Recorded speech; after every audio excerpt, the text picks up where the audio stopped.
How's it going, everybody? Welcome back to another episode of Slow Cooker Sunday. So this sounds like a really easy one to do, to be honest. There's only two parts of the method. So we're making a barbecue style slow cooked sausage. Well, sausages, because we're doing 8 of them. Which sounds really nice. I'm probably going to serve this up later with some like mashed potatoes and probably some veggies or something. I'm not really that sure, to be honest, but definitely with some mashed potato. But yeah, let's just get straight into it. Like I say, it's really simple. So first things first, get your slow cooker obviously already. It's going to be cooked on a low temperature. So next, it's 8 sausages into your slow cooker. So just make sure they're all nicely spread out in a way. They don't need to be, but obviously it just helps all the flavours get around. So there we go, 1, 2, 3, and 8. So, like so. Easy. Right, so next, into this bowl, we're going to add 400 grams of just canned chopped tomatoes, followed by 110 millilitres of beef stock. Obviously, just try and make sure it's as mixed in as possible. Awesome. If I want to keep that. Then you want some brown sugar, light or dark, it doesn't actually really matter. Preferably open this earlier. There we go. So you want 2 tablespoons of the brown sugar. Then some tomato, in fact we'll go mustard next. So it is 1 tablespoon as well of mustard, whatever style you would like to use. Now you want 3 tablespoons of tomato puree. 1, 2, and 3. And then finally, Henderson relish is what I use. You can obviously, if you can't get your hands on this because you live somewhere else that's outside of like Yorkshire, Worcestershire sauce is just as good.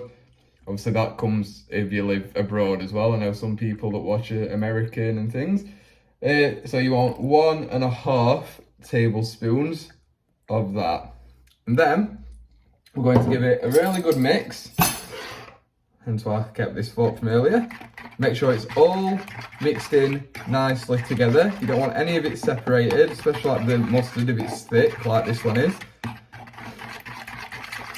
There we go.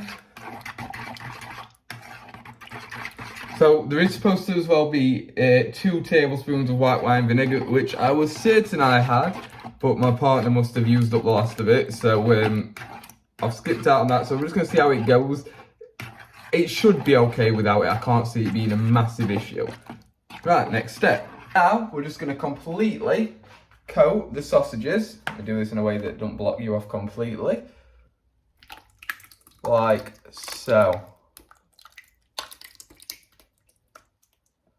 Which I think I've not done that bad a job of, to be honest. I think we've got it mostly all covered. It doesn't say anything about like mixing it together, and I am going exactly by the book with this because this book has not let me down as of yet. But yeah, that looks coated. I'm just trying to scrape out the last bits from the bowl. That will do. Yeah, so now we're going to put the lid on and we're going to cook it, like I said before, on low for 7 to 8 hours. Okay, so it's been 7.5 hours and it looks pretty done to me, so let's get it served up. Right, so it is all done. Made a really nice meal. Obviously we've done it with mashed potatoes, some carrots and peas. Just really nice, quick and easy, just to get all that prepped.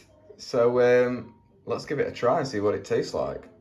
So it's cooked really nicely, pulls apart really easily.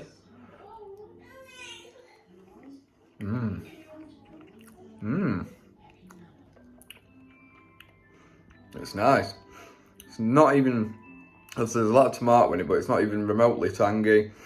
It's quite sweet, which obviously is the brown sugar that's in there. It's really like nicely balanced. It's really good. Good, easy, and actually quite cheap to make as well. So definitely recommend you trying this. I'm going to go and finish this off now, so thank you so much for watching. Obviously, drop a like if you enjoyed this video, drop me a comment if you want to talk about this, ask about the ingredients, whatever. And obviously, if you're not already, subscribe. And thank you so much for watching. Hopefully see you next time. Bye bye.